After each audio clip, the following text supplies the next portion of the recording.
जय हिंद दोस्तों, कैसे हैं आप लोग। तो आज हम बात करने वाले हैं साल 2007 में आई एक स्लैशर फिल्म डेड टोन के बारे में। दोस्तों, इस फिल्म को हमें सजेस्ट किया है देसी अमेरिकन ने, so a big shout out to him. इस फिल्म की कहानी काफी अच्छी है जो आपको बेहद पसंद आएगी, तो आप इस वीडियो को अंत तक जरूर देखिएगा। फिल्म की स्टार्टिंग में हमें कुछ बच्चे दिखाए जाते हैं जो कि स्लीप ओवर के लिए एक घर में आए थे। वो बच्चे रैंडम लोगों को कुछ प्रैंक कॉल्स कर रहे थे क्योंकि वो 75 नाम का एक गेम खेल रहे थे। इस गेम के रूल्स थे कि आपको 75 मिनट तक किसी को कॉल पे रखना है और अगर कोई ऐसा करने में नाकामयाब होता है तो वो हार जाएगा। वहाँ पे मार्कस नाम का एक बंदा होता है जो एक प्रैंक कॉल करता है और उस तरफ से कुछ क्रीपी आवाज आती है जिसे सुन के ये बच्चे डर जाते हैं। वो उस फोन को रख देते हैं और सोने चले जाते हैं। तभी उनमें से एक बच्चे स्कॉट का पिता वहाँ पे आता है और देखता है कि वो सभी सो गए हैं और उसके बाद वो बाकी बच्चों के पेरेंट्स के साथ जाके ड्रिंक करने लगता है। रात को उन्हें एक कॉल आता है जिसे स्कॉट उठाता है और उस तरफ वही बंदा था जिन्हें लास्ट टाइम उन्होंने प्रैंक कॉल किया था। स्कॉट उससे पूछता है कि उसे किससे बात करनी है। वो बंदा उससे कहता है कि उन बच्चों को गेम खेलने का बहुत शौक है, तो आज वो उनके साथ एक गेम खेलना चाहता है। वो नॉक नॉक कहता है तो स्कॉट उससे पूछता है कि उस तरफ कौन है और तभी वो कातिल एक एक्स लेके उससे घर में दाखिल होता है और उस पे हमला कर देता है। स्कॉट का पिता जब ये देखता है तो वो उस एक्स के सामने आ जाता है जिससे उसकी मौत हो जाती है और फिर वो कातिल एक एक करके सभी पेरेंट्स को मार डालता है। वो बच्चे ये देख के काफी डर जाते हैं और बेड के नीचे जाके छुप जाते हैं। वो कातिल स्कॉट को देखता है तो उसकी माँ उसे बचाने के लिए उस कातिल पे हमला कर देती है, लेकिन तभी वो कातिल उसे मार डालता है जिससे स्कॉट को काफी बुरा लगता है।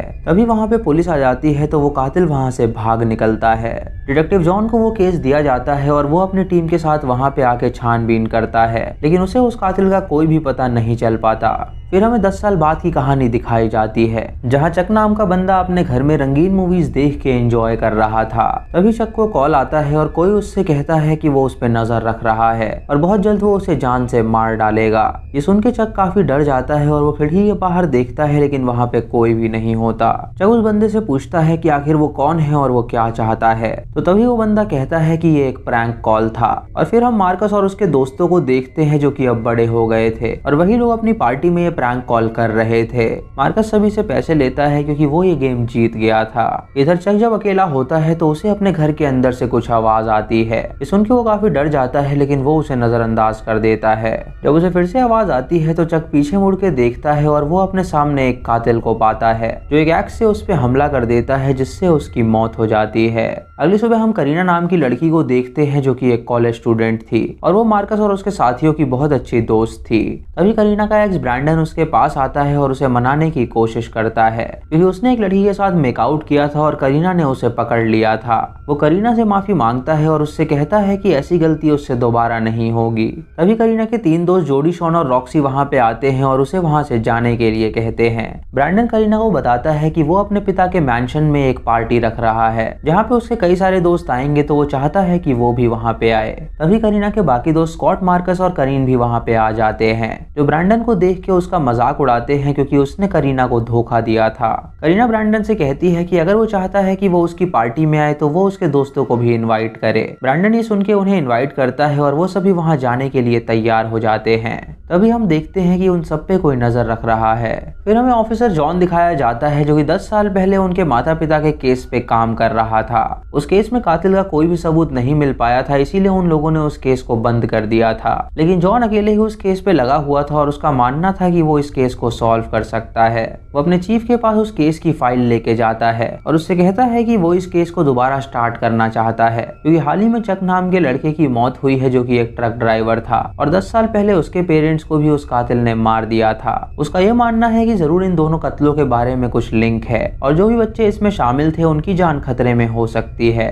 चीफ उससे कहता है कि वो बकवास की बातें ना करे और इस केस को भूल जाए। इधर वो सभी दोस्त एक रेस्टोरेंट में जाके ब्रेकफास्ट कर रहे होते हैं और तभी स्कॉट वॉशरूम में जाता है हल्का होने के लिए।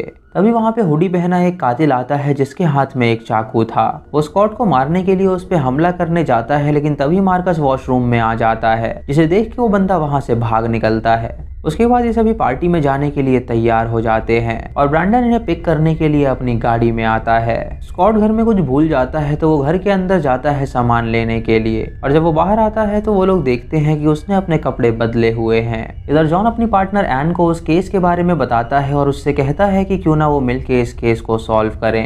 एन ये सुन के उसके साथ काम करने के लिए राजी हो जाती है।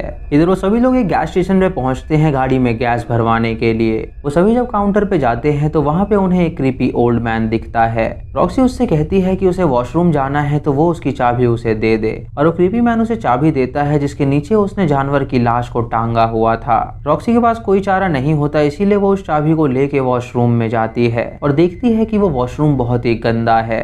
वो फिर भी उस वॉशरूम को यूज करती है और तभी उसे किसी की आवाज आती है। जब वो बाहर देखती है तो उसे किसी के पैर नजर आते हैं और तभी एक मास्क पहना बंदा उस पर अटैक कर देता है, जिससे वो वहां से भाग निकलती है। वो मास्क पहना बंदा कोई और नहीं बल्कि उसका बॉयफ्रेंड करीम था, जो कि उसके साथ मजाक कर रहा था। वो बूढ़ा आदमी टीवी पे न्यूज देखता है जहाँ पे चक की मौत की खबर आ रही थी। ये देख के वो काफी डर जाता है और बाहर जाके उन सबसे कहता है कि वो सभी संभल के जाएं, क्योंकि यहाँ पे कोई कातिल आ गया है जो कि मर्डर्स कर रहा है। इधर जॉन और एन उस केस की फाइल निकलवाते हैं और उन्हें पढ़ना शुरू करते हैं। वो उस केस में मौजूद बच्चों की फाइल्स देखते हैं, जिससे उन्हें पता चलता है कि उनके पेरेंट्स की मौत के बाद उन्हें ऑर्फनेज भेज दिया गया था। इधर ब्रैंडन अपने दोस्तों को लेकर अपने मैंशन में पहुंचता है जहां पार्टी चल रही थी। वो सभी उसके मैंशन को देख के हैरान हो जाते हैं क्योंकि वो बहुत बड़ा था। मार्कस उन सबको अपने बेस्ट फ्रेंड कैल से मिलवाता है जो कि काफी मजाकिया था। कैल उन्हें उस घर का टूर करवाता है। वो सबसे पहले उन्हें कंट्रोल रूम दिखाता है जहाँ से सभी कमरों के अंदर देखा जा सकता था, और उसके बाद वो उन्हें जकूजी दिखाता है जो कि काफी बढ़िया था। रॉक्सी और जोडी करीना से कहती हैं कि उसे उसके बॉयफ्रेंड को एक और मौका दे देना चाहिए,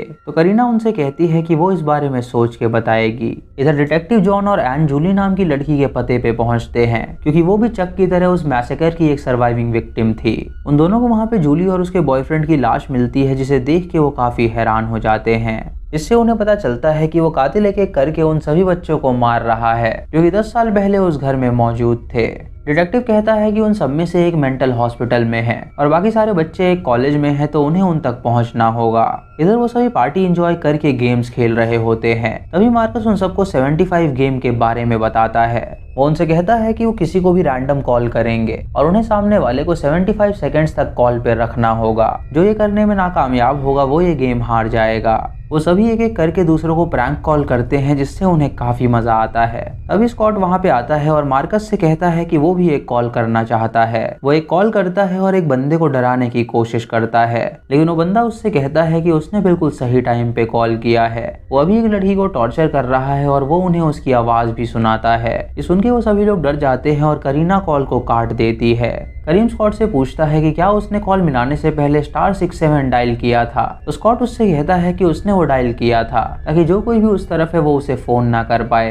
तभी उन्हें एक कॉल आता है और जब वो उसे उठाते हैं तो उस तरफ वो कातिल था। वो उन्हें फिर से उस लड़की के टॉर्चर की आवाज सुनाता है, जिसे सुन के वो सभी डर जाते हैं और फोन को दोबारा काट देते हैं। करीम ये देख के काफी डर जाता है और वो मार्कस से कहता है कि वो ऐसे गेम्स क्यों खेलता है। तभी उस कातिल का फिर से फोन आता है तो करीम उसे उठाता है। करीम उससे कहता है कि अगर दोबारा उसने फोन किया तो वो उसके घर में आके उसे मार डालेगा। ये सुन के वो कातिल उससे कहता है कि कहीं इसका उल्टा ना हो जाए। वो सभी उस कॉल को काट देते हैं और उसके बाद पार्टी एंजॉय करने लगते हैं। वो सभी अपने अपने रूम में जाके इंटीमेट होने लगते हैं और ब्रैंडन करीना से माफी मांगता है और उसे एक गिफ्ट देता है। कुछ देर बाद उन्हें एक कॉल आता है जिसे एक लड़की उठाती है। उस तरफ पिज्जा डिलीवरी बॉय होता है जो उस लड़की से उसका एड्रेस पूछता है और वो लड़की उसे एड्रेस बता देती है। करीम ये देख के फोन काटता है क्योंकि उसे लग रहा था कि शायद उस तरफ वो कातिल है। वो लड़की उसे बताती है कि वो पिज्जा डिलीवरी बॉय था जो कि एड्रेस मांग रहा था, और तभी वो देखते हैं कि वहाँ पे ऑलरेडी पिज्जा मौजूद है।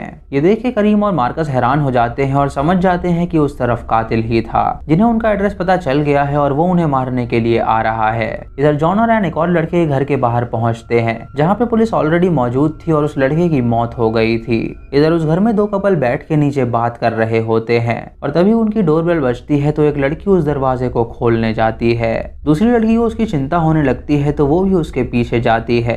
जब वो लड़की दरवाजा खोलती है तो वहाँ पे हुडी पहना एक कातिल होता है जो अपनी एक्स से उसकी गर्दन पे मारता है, जिससे उसका सर धड़ से अलग हो जाता है। दूसरी लड़की जब ये देखती है तो वो जोर से चिल्लाती है और वो भागते हुए अपने दोस्तों से कहती है कि यहाँ पे कोई कातिल आ गया है। वो भाग के कबर्ड में जाके छुप जाती है और उसके दोस्त उसकी बात का मजाक उड़ाते हैं। उन्हें लगता है कि शायद वो उनके साथ प्रैंक कर रही है, लेकिन तभी वो कातिल वहाँ पे आ जाता है और उनमें से एक बंदे को मार डालता है। ये देख के दूसरा बंदा किचन में जाके छुप जाता है। वो कातिल उसकी सांसों की आवाज सुन लेता है और उस पर हमला कर देता है और उसके बाद वो उसकी गर्दन दबाता है, जिससे उसकी मौत हो जाती है। वो उसकी लाश को उठा के टेबल पे रखता है और उसे बुरी तरह स्टैब करने लगता है, जिससे उसकी लाश के छोटे छोटे टुकड़े हो जाते हैं। वो लड़की कबर्ड के अंदर से जब ये देखती है तो वो काफी डर जाती है।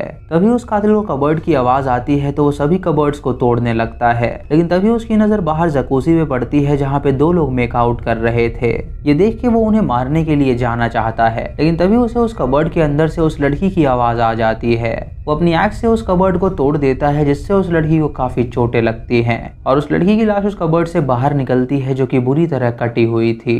उसके बाद वो उन कपल के पास जाता है उन्हें मारने के लिए। वो लड़की जब उस लड़के को प्यार कर रही होती है तो वो कातिल वहाँ पे आके उस लड़के का गला काट देता है। जब लड़की पानी से ऊपर आती है तो वो अपने बॉयफ्रेंड का गला कटा हुआ पाती है। ये देख के वो काफी डर जाती है और तभी वो कातिल उसे पानी में डुबो के मार डालता है।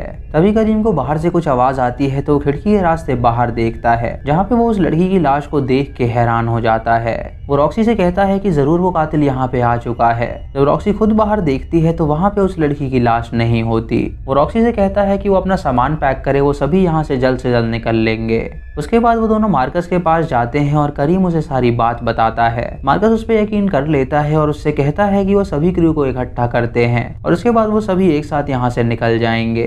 वो सबको इकट्ठा करने जाते हैं, लेकिन तभी करीम के आगे कोई आ जाता है जिसे वो मुक्का मार देता है। मार्कस जोडी और कैल को भी अपने साथ ले आता है और उनसे कहता है कि उन्हें यहाँ से निकलना होगा। तभी वो नोटिस करता है कि उसकी गर्लफ्रेंड एना वहाँ पे नहीं है। वो तीनों एना को ढूंढने लगते हैं और तभी वो कातिल एक कमरे के अंदर से एना की लाश को बाहर फेंकता है। ये देख के वो सभी डर जाते हैं और वहाँ से भागने लगते हैं और वो कातिल उन सब का पीछा करता है। वो भाग के करीना और ब्रैंडन के रूम में जाते हैं और उन्हें सारी बात बताते हैं। ब्रैंडन मार्कस को इन सब का दोषी ठहराता है और उससे कहता है कि उसके गेम की वजह से ये सब हुआ है, लेकिन करीना उसे रोकती है और उससे कहती है कि उन्हें इस वक्त एक होना पड़ेगा। तभी करीम उनके दरवाजे पे आता है और उनसे कहता है कि वो दरवाजा खोलें। वो दरवाजा खोलते हैं तो करीम, स्कॉट और रॉक्सी अंदर आते हैं और करीम उन्हें बताता है कि स्कॉट अचानक उसके सामने आ गया था, इसीलिए उसने उसे पंच मार दिया। ब्रैंडन करीना से कहता है कि वो अपने डैड के ऑफिस में जा रहा है गाड़ी की चाबी लेने के लिए, ताकि वो सभी यहाँ से बाहर निकल सकें। ब्रैंडन जब चाबी लेने जाता है तो चाबी काफी ऊपर होती है। वो एक हुक पे चढ़ के चाबियां निकालता है, लेकिन तभी वो नीचे गिर जाता है, जिसकी आवाज सुन के वो कातिल समझ जाता है कि ऊपर कोई है। तभी करीना वहाँ पे आती है, जो कि एक बैट लेके उसकी मदद करने आई थी। ब्रैंडन उससे कहता है कि वो अपनी गाड़ी की चाबी निकाल रहा है ताकि वो दोनों यहाँ से निकल सकें, लेकिन तभी वो कातिल वहाँ पे आ जाता है और उन दोनों पे हमला कर देता है। वो ब्रैंडन को एक्स से स्टैब करता है, जिससे उसकी मौत हो जाती है और करीना को वो खिड़की से नीचे गिरा देता है, लेकिन उसकी जान बच जाती है। इधर ब्रैंडन और करीना को आए हुए काफी देर हो जाती है, इसीलिए कैल फैसला करता है कि वो बाहर जा रहा है अपनी गाड़ी लेने के लिए। करीना भागते हुए कंट्रोल रूम में पहुंच के अपने आप को लॉक कर लेती है ताकि वो सब पे नजर रख सके और सेफ रहे। करीम और मार्कस शॉन को ढूंढने जाते हैं, जो कि अभी गायब था, और तभी उन्हें घर के अंदर से चिल्लाने की आवाज आती है तो वो अंदर जाते हैं। वो देखते हैं कि रॉक्सी को उस कातिल ने मार दिया है और उसके साइड में स्कॉट है, जो कि जख्मी हालत में बैठा हुआ है। करीम ये देख के काफी रोता है और स्कॉट से कहता है कि उसने उसकी जान क्यों नहीं बचाई। स्कॉट उससे कहता है कि उसने उसकी जान बचाने की कोशिश की थी, लेकिन वो कातिल ने इसे मार दिया और यहाँ से भाग गया। इधर कैर अपनी गाड़ी में जाके वहां से भागने की कोशिश करता है, लेकिन तभी हम उस कातिल को देखते हैं, जो कि उसकी गाड़ी में बैठा हुआ था। वो उसे बुरी तरह पीटता है, जिससे कैल की वहीं पे मौत हो जाती है। उसके बाद जब वो कातिल अंदर जाता है तो करीम और मार्कस उस पे हमला कर देते हैं। वो उस कातिल को बुरी तरह पीटते हैं और स्कॉट से कहते हैं कि वो उसकी एक्स उठा के उसे मार डाले। स्कॉट उस कातिल की एक्स निकालता है और करीम को ही मार डालता है।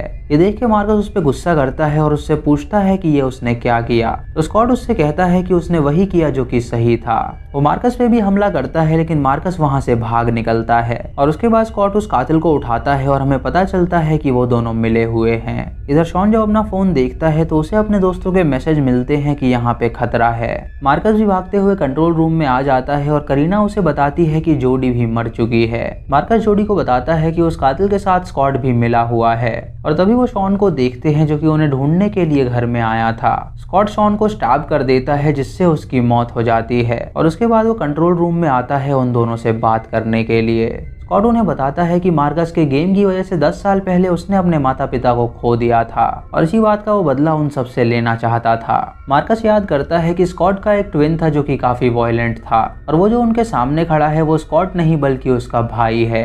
वो करीना को ये बात बताता है तो करीना ये सुन के हैरान हो जाती है।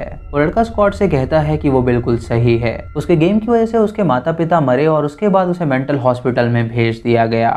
10 साल तक वो बदले की आग में तड़पता रहा और एक दिन वो उस मेंटल हॉस्पिटल से भाग निकला।